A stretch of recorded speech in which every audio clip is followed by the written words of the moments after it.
kitab at-tib, kitab tentang pengobatan. Berarti kita masuk kitab baru, yaitu kitabul wakalah, kitab tentang wakalah, perwakilan. Seorang mewakilkan sesuatu kepada orang lain, perwakilan. Nah, kita baca matan yang disebutkan oleh Imam Asy-Syaukani, yajuzu li jaizit tasarruf an yuwakkila ghairahu fi kulli syai'in ma lam yamna' minhu mani'.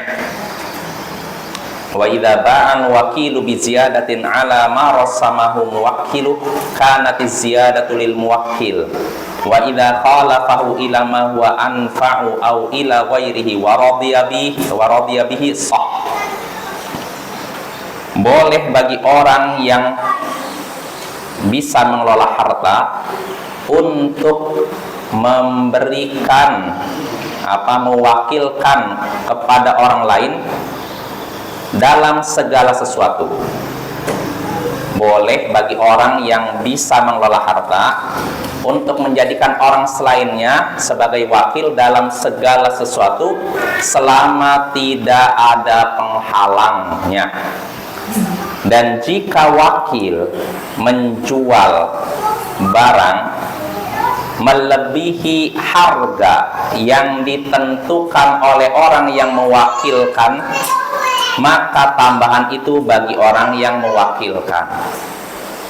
Jika wakil ini menyalahi apa yang diberikan oleh orang yang mewakilkan kepada sesuatu yang lebih bermanfaat atau selainnya dan yang mewakilkan ridho, maka perwakilan tersebut sah. Nah, ini ada beberapa poin, Bapak ya. Ada beberapa poin yang disebutkan oleh Imam Asy-Syaukani. Kita bahas satu persatu.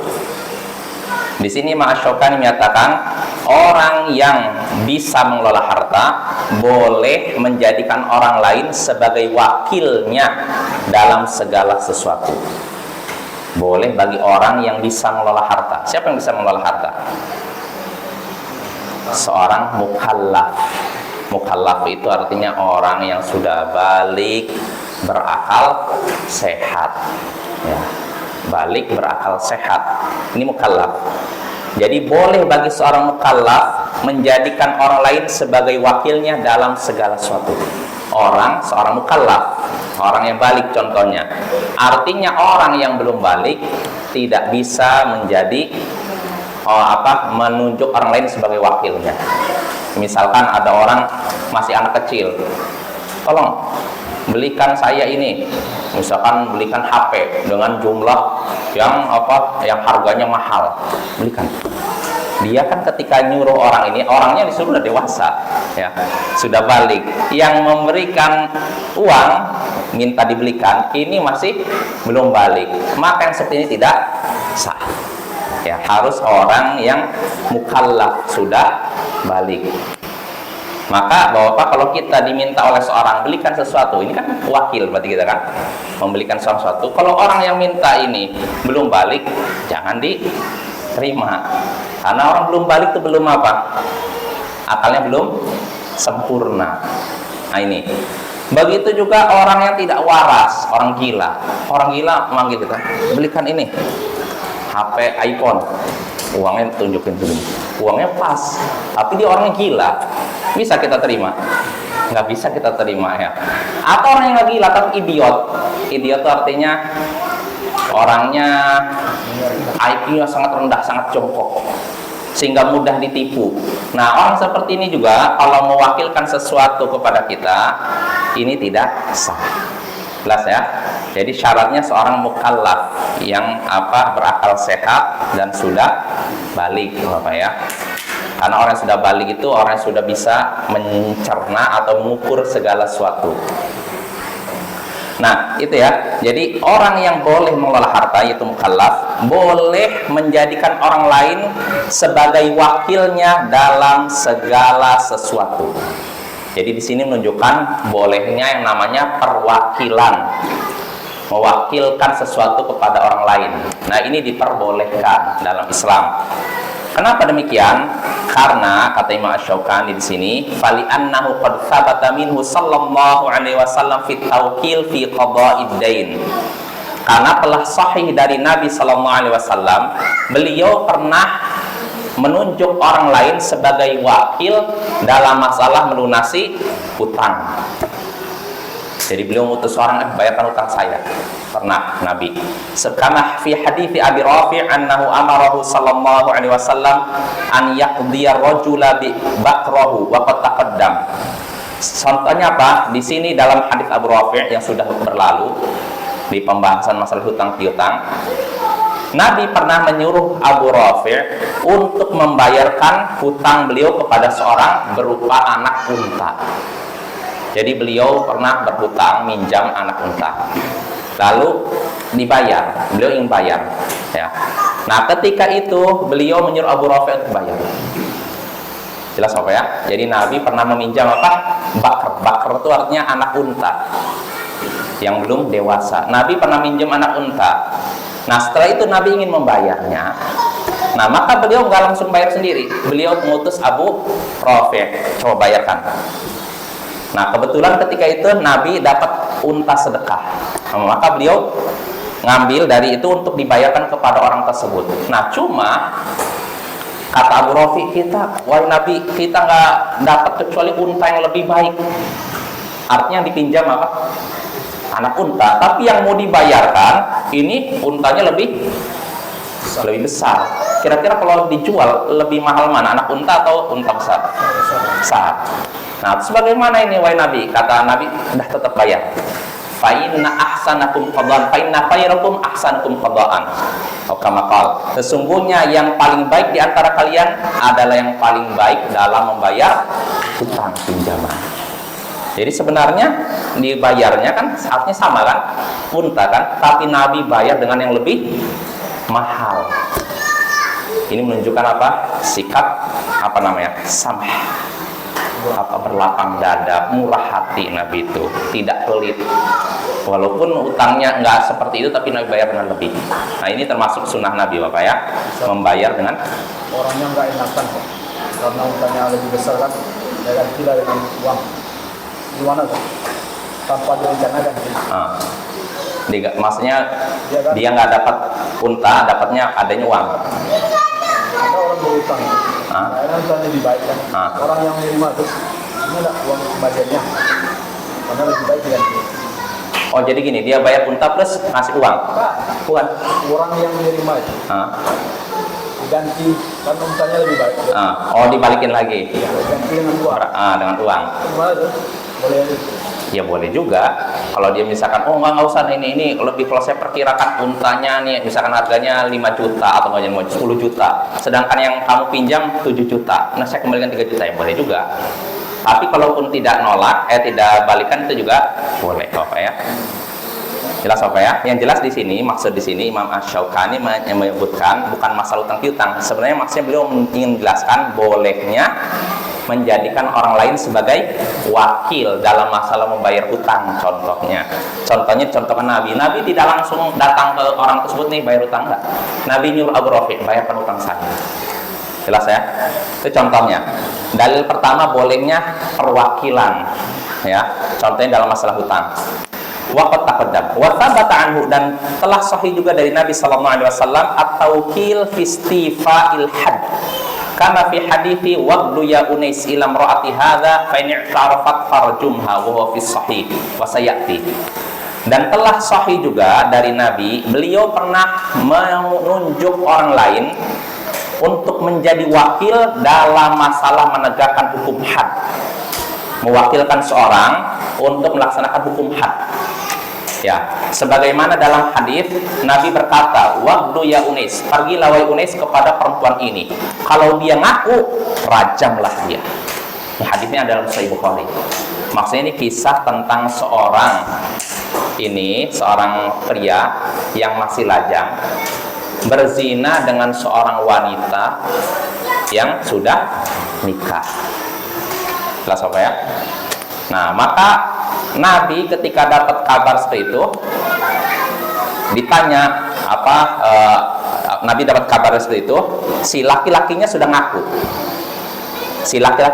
Tinggal si perempuan. Maka Nabi menyuruh Unais, sahabatnya, pergilah ke sana ke perempuan itu, tanya dia, apakah benar engkau berzina? Kalau dia ngaku, maka rajamlah dia. Masukkanlah dia ke lubang setinggi dada, lalu dilempar dengan batu sampai meninggal. Nah, di sini Nabi mewakilkan penegakan hukum had kepada siapa?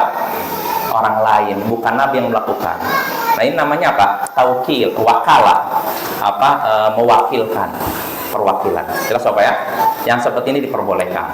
Jadi seringnya kita dalam kehidupan ini nggak bisa mengerjakan segala sesuatu dengan sendiri, ya tidak?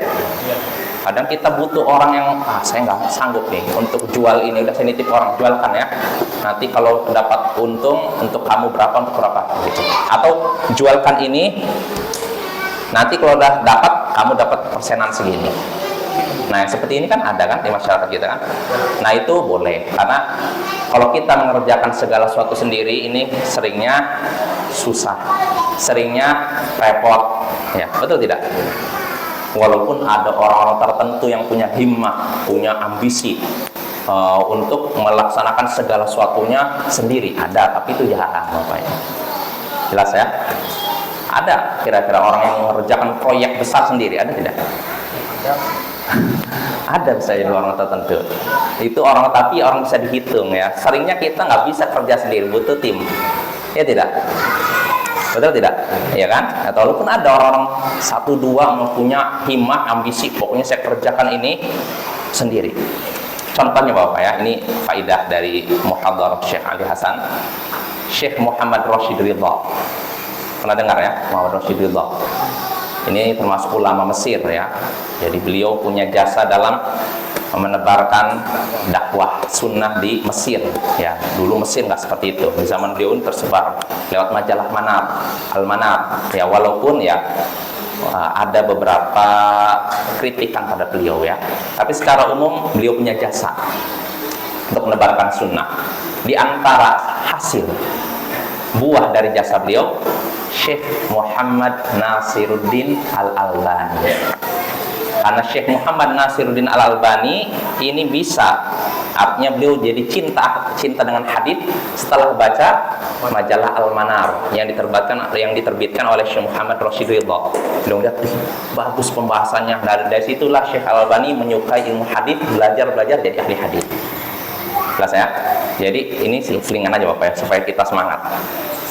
Syekh Taqiyuddin Al-Hilali, ulama Maroko ya. Beliau pernah menginap di rumah Syekh Muhammad Rashid Ridha. Jadi suatu hari Syekh Taqiyuddin Al-Hilali dan Muhammad Rashid Ridha menyaksikan ada ceramah seseorang yang ceramahnya ngaco lah, menyimpang lah. Nah, ketika itu Muhammad Rashid Ridha dengan Taqiyuddin Al-Hilali pengen membantah. Cuma di situ ada mungkin pejabat, mungkin ada bupati, ada apa. Kalau dibantah depan umum, khawatirnya apa? Ribut. Nah, akhirnya apa? Ya udah aja. Nah, pulanglah mereka setelah mendengar muhadharah itu ke rumah Rashid Ridha. Taqiyuddin Al-Hilali, ulama Mesir, ulama Maroko terkenal. Nah, datang ketika itu di malam hari Syekh Muhammad Rashid Ridha ke rumahnya beliau bersama Syekh Taqiyuddin Al-Hilali. Nah, setelah Syekh Taqiyuddin Al-Hilali sama Muhammad Rashid Ridha nyampe rumah, mereka pun tidur karena malam kan. Nah, namun apa yang terjadi? Besok harinya Syekh Muhammad Rashid Ridha datang ke Syekh Taqiyuddin Al-Hilali. Baca. Apa ini? Majalah Al-Manar. Isinya apa? Bantahan terhadap orang yang ceramah kemarin. Kok bisa? Gimana nih? Kok bisa Anda nulis gini? Pas tadi malam kita tidur bersama, tiba-tiba bangun sudah jadi. Apa yang dilakukan Syekh Muhammad Rashid Ridha? Ketika Syekh Taqiyuddin Al-Hilali tidur, beliau langsung nulis bantahan. Jelas Bapak ya? Setelah nulis bantahan, beliau bawa naskahnya ke penerbit. Beliau cek sendiri diedit mana yang salah, dan beliau yang mencetak sendiri. Setelah itu beliau sendiri yang membagikan, membuat bantahan, mengedit, mencetak, membagikan. 4 pekerjaan besar dilakukan oleh satu orang. Lihat, ini nggak mudah Bapak. Dalam waktu satu malam membantah, untuk membantah aja butuh ini nggak waktu, nggak butuh waktu, cari referensi nggak gampang Bapak ya. Dalam semalam ya cari referensi, udah dapat, ditulis, diketik. Nah, setelah diketik, diedit mana yang salah. Setelah itu dibawa ke penerbit, dicetak sendiri, ditungguin. Setelah dicetak, langsung disebarkan. Malam tidur, Syekh Taqiyuddin Al-Hilali bangun pagi hari sudah jadi majalahnya. Nah, ini kan 4 amalan besar, 4 pekerjaan besar dilakukan oleh satu orang. Ada orang model gitu kan? Tapi itu jarang bisa dihitung jari. Artinya yang seperti ini harusnya membuat kita semangat ya. Kita dalam masalah dakwah menyebarkan kebaikan harus punya semangat yang tinggi. Ya, jangan mengharapkan bantuan dari ini, bantuan dari luar negeri, enggak. Jangan kita mengharapkan, jangan begini. Dakwah itu harus mandiri, Bapak ya. Kalau nanti dikasih bantuan, alhamdulillah. Tidak dikasih bantuan, jalan terus. Betul tidak? Ya. Ya, kita kembali lagi. Jadi ada orang-orang tertentu yang bisa melakukan beberapa pekerjaan besar sendirian, tapi ini jarang. Makanya butuh wakil. Nah, di antara contoh wakil ini, seperti Nabi SAW dalam masalah penerapan bayar hutang, beliau mewakilkan itu kepada orang lain. Dalam masalah melaksanakan hukum had, rajam, beliau mewakilkan itu kepada orang lain. Nah, itu yang kedua. Lalu yang ketiga contohnya juga kata Syekh Imam Asy-Syaukani, wa thabata anhu sallallahu alaihi wasallam at-tawkila fil qiyami ala badanihi wa taqsima jilaliha wa juludiha. Dan telah sahih dari Nabi, beliau pernah mewakilkan pengurusan hewan kurban dan membagikan dagingnya dan kulitnya kepada sahabatnya. Siapa itu? Ali bin Abi Thalib. Nah, itu Bapak. Jadi yang beli dibagikan, beliau menunjuk Ali bin Abi Thalib. Nah, sebenarnya beliau menyembeli, motong-motong, bagikan bisa tidak? Bisa aja, tapi kan beliau punya kesibukan lain. Nggak mungkin beliau lakukan semua itu, makanya beliau tunjuk yang lain. Nah, yang seperti ini boleh Bapak ya. Lalu berikutnya juga bolehnya mewakilkan melakukan perwakilan. Kata Syekh kata Imam Asy-Syaukani, wa thabata anhu sallallahu alaihi wasallam at-tawkilu fi hifdzi zakati Ramadan kama fi sahihil Bukhari min hadits Abi Hurairah.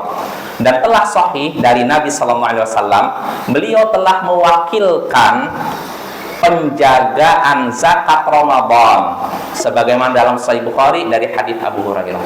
Artinya beliau pernah mewakilkan pembagian zakat Ramadan, penjagaan zakat Ramadan kepada Abu Hurairah. Yang hadis ketika Abu Hurairah jaga, tiba-tiba ada orang tua yang curi, ditangkap. Kamu mencuri ya? Kata orang itu, lepaskanlah saya ini kesulitan. Akhirnya dilepaskan. Nah, malamnya Abu Hurairah lagi jaga lagi zakat, tiba-tiba datang lagi orang itu. Maka Abu Hurairah, kamu udah dilepaskan, mencuri lagi. Tolonglah, saya berjanji sekali lagi nggak akan mencuri. Ya udah dilepaskan lagi. Nah, akhirnya dilaporkan kepada Nabi, kata Nabi, nanti dia akan datang lagi. Ternyata benar juga. Udah 2 malam, 3 malam datang lagi. Ditangkap lagi oleh Abu Hurairah. Nah, sekarang kamu nggak bisa lepas dari saya. Kamu harus saya bawa kepada Nabi. Maka apa kata orang ini yang mencuri ini? Lepaskanlah saya akan mengajarimu suatu nasihat yang berharga. Apa nasihatnya? Kalau kamu mau tidur, bacalah ayat kursi. Niscaya engkau akan terjaga sampai pagi hari. Allah akan menjagamu sampai pagi hari. Akhirnya dilepaskan. Maka peristiwa itu dilaporkan kepada siapa? Nabi. Maka kata Nabi, shadaqaka wa huwa kadzub. Dia berkata benar kepadamu padahal dia pendusta. Dia ngomong benar pada kamu, jujur ya, tapi sebenarnya dia pendusta. Kaget Abu Hurairah. Tahukah engkau Abu Hurairah siapa orang yang mencuri sampai 3 malam lalu engkau tangkap itu? Nggak tahu ya Nabi. Maka kata Nabi, dia adalah iblis. Jadi iblis menyamar jadi apa? Jelas ya. Nah, ini hadisnya. Di sini Abu Hurairah ditunjuk Nabi untuk apa? Menjaga zakat. Nah, ini juga menunjukkan bolehnya mewakilkan penjagaan zakat kepada seseorang. Jelas apa ya? Nah, itu boleh. Itu dalam masalah zakat. Lalu berikutnya Imam Asy-Syaukani menyebutkan lainnya. Contohnya di sini, wa thabata anhu sallallahu alaihi wasallam annahu a'ta Uqbah bin Amir ghanaman yaqsimuha baina ashabi. Wa qad taqaddam fi dhahaya. Dan telah sahih dari Nabi juga pernah memberikan harta rampasan perang kepada Uqbah bin Amir supaya dibagikan kepada para sahabatnya. Nah, yang bagikan siapa? Uqbah, bukan Nabi. Nah, itu. Lalu berikutnya, wa thabata anhu an sallallahu alaihi wasallam anna wakkala Abu Rafi' wa rajul minal ansar fazawwajahu Maimunah. Dan telah sahih bahwasanya Nabi sallallahu alaihi wasallam mewakilkan, menjadikan Abu Rafi' dan seorang pria Ansar sebagai wakil, lalu keduanya menikahkan beliau dengan Maimunah. Nah, ini juga lihat, ini menunjukkan mewakilkan, memberikan perwakilan ini diperbolehkan, Bapak ya. Tapi selama apa? Tidak ada penghalangnya. Ya, makanya kata Imam Asy-Syaukani di sini, boleh bagi orang yang bisa mengelola harta untuk menjadikan orang lain sebagai wakilnya dalam segala sesuatu selama tidak ada penghalangnya. Maksudnya selama tidak ada penghalang yang menyebabkan itu diharamkan. Ya, contohnya apa? Di sini Imam Asy-Syaukani menyebutkan wadalika kat tawkil fi syai'in la yajuzu lil wakil an yaf'ala wa yajuzu lil wakil. Katawkilil muslim ad-dhimmi fi bai'il khamri awil khinziri aw nahwi dzalik. Contohnya nih, bolehnya memberikan mewakilkan sesuatu kepada orang lain selama tidak ada larangan, selama tidak ada penghalang. Contoh yang terlarang itu seperti ini, seperti mewakilkan sesuatu yang tidak boleh dilakukan oleh orang yang mewakilkan, tapi boleh dilakukan oleh wakil. Contohnya apa? Seperti seorang muslim mewakilkan penjualan minuman keras dan babi kepada kafir dhimmi. Kafir dhimmi itu kafir yang hidup di tengah-tengah kaum muslimin dan hidup damai dengan kaum muslimin. Nih, saya ada homer nih, kamu jual ya. Yang jualnya apa? Orang kafir. Yang ininya muslim. Ini mewakilkan kepada orang kafir untuk jual. Bagi muslim boleh tidak jual ini minuman keras? Wah, kalau bagi kafir boleh, udahlah. Nah, ini nggak boleh tuh ini. Siasat, nggak boleh Bapak ya, nggak boleh seperti itu. Atau dijual babi. Nah, mungkin sebagian orang ya babi itu haram, udah jangan saya jual lah. Sini, manggil orang kafir, kamu jual babi saya. Jangan bilang saya yang beli, yang jual. Akhirnya dijual lah oleh si kafir. Nah, ini juga nggak boleh, ya. Yang sebenarnya tidak diperbolehkan. Kenapa tidak diperbolehkan? Karena dalam hadis disebutkan Allah jika mengharamkan sesuatu, maka mengharamkan juga hasil penjualannya. Jelas ya? Jadi kalau Allah sudah mengharamkan minuman keras nih, yang haram bukan cuma minuman kerasnya, dijual lalu dapat uangnya pun haram. Itu akan menjadi api yang membakar diri kita di akhirat nanti. Jelas ya? Nah, ini ya. Jadi nggak boleh kita mewakilkan sesuatu dalam perkara yang haram ya. Hanya dalam perkara yang diperbolehkan. Jelas Bapak? Soal jelas ya. Nah, lalu berikutnya kata Imam Asy-Syaukani di sini, fa inna dzalika la yajuz wa la yakunu muhallilan litsaman. Yang perbuatan tadi mewakilkan penjualan khamar, penjualan babi atau semacamnya yang sepertinya tidak boleh dan tidak menyebabkan hasil penjualannya jadi halal. Walaupun halal oleh siapa? Wakilnya, tapi tidak halal bagi yang mewakilkannya, itu tetap tidak halal Bapak ya. Wa qad warada bil kitabil aziz ma yadullu ala jawaz tawkil. Nah, di sini Imam Asy-Syaukani tadi semua Imam Asy-Syaukani membolehkan mewakilkan sesuatu selama tidak ada penghalang. Ini dalil dari mana? Al-Qur'an atau hadis? Hadis. Nah, kalau dalam Al-Qur'an ada tidak? Ada. Imam Asy-Syaukani menyebutkan contohnya ayat Al-Qur'an fa ba'atsu ahadakum biwariqikum. Ini kisah Ashabul Kahfi. pemuda yang masuk gua. Ketika mereka dikejar oleh raja kafir namanya Dikianus, mereka lari-lari keluar kota lalu masuk ke dalam gua. Mereka tidur, bangun. Mereka mengira tidur cuman setengah hari, mungkin berapa jam. Ternyata mereka tidur salatamiatin wasinin wazdadu tis'a salatamiatin wazdadu tis'a. Mereka tidur 309 tahun. Bayangkan, dikiranya 3 jam, ternyata 309 tahun. Lama tidak? Nah, ketika bangun mereka lapar. Ya jangankan 39 tahun Bapak ya. Tidur 3 jam 4 jam aja bangun lapar kan? Karena saya pribadi pernah tidur luar biasa. Ini sejarah dalam hidup saya. Tidur jam 9, bangun jam 7 malam. Entah kenapa yang terjadi pada diri saya, ketika bangun saya lapar sekali. Kenapa ini mual? Setelah saya pikir-pikir, bangun ketika maghrib gitu. Ya Allah, belum sholat zuhur, asar, maghrib. Ternyata terjadi. Nah, itu lapar kan? Padahal cuma berapa jam kan? Maka bagaimana kalau 309 tahun? Nah, jadi Ashabul Kahfi ini bangun, setelah tidur 39 tahun bangun, lalu mereka mengutus salah seorang dari mereka tadi dengan perkataan tadi, fab'atu ahadakum biwaqikum hadhi ilal Madinah. Coba salah seorang dari kalian, salah seorang dari kita pergi ke kota untuk beli makanan dengan membawa uang perak ini. Nah, jadi diutus satu orang, tidak semuanya. Ini namanya apa? Wakil. Nah, itu boleh. Nah, apa ya? Walaupun ketika udah nyampe kota, uangnya tidak laku. Kenapa? Udah lewat 39 tahun. Nah, itu ya. Dan masih banyak lagi hadis-hadis ayat dan hadis yang menunjukkan bolehnya wakalah. Wakalah itu mewakilkan. Makanya di sini Imam Asy-Syafi'i menyebutkan waqad awrada al-Bukhari fil wikalah 26 haditsan. Imam Bukhari menyebutkan tentang wakalah, masalah perwakilan, bolehnya perwakilan. Ini sampai 26 hadis.